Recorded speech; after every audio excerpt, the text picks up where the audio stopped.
Hi, thank you so much. My question is related to insider stocks trading when it comes to members of Congress. A recent poll came out that showed roughly 86% of registered voters support some sort of ban from members of Congress being able to trade stocks based on private information that they have. And then there are other polls as well that generally support this. Congressman Omar, where do you stand on this position, and what are we thinking about that long term? Yeah, Nate, thank you so much. This is really a good question. It was one of the things I was first alarmed by when I got to Congress myself.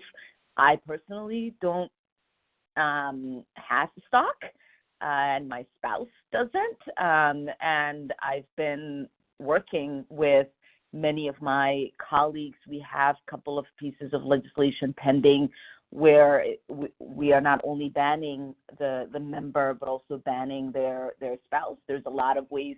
Obviously, there are rules that govern the way in which we can trade stock, but the loopholes are just massive. You could be having a conversation with a friend who's a lobbyist, and they can, share information with you, and you can, direct your family, you could bring it up to your family members, and they can, use that information to buy and sell stock.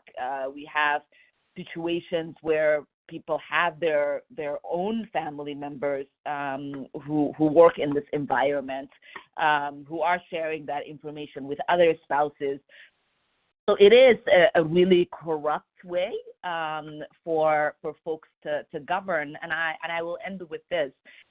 To me, it feels there is the ethical question, and then there is the moral question. It is wrong for us to benefit in ways that the public who send us there can't.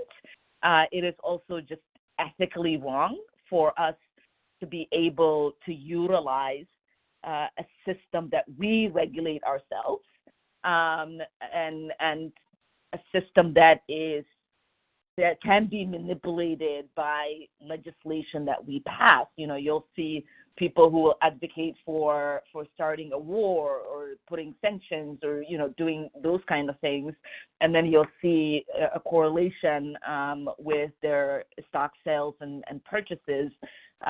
It's wrong, and we should definitely get rid of it. We are working our way towards getting a buy-in from our colleagues to move the two pieces of legislation that we have.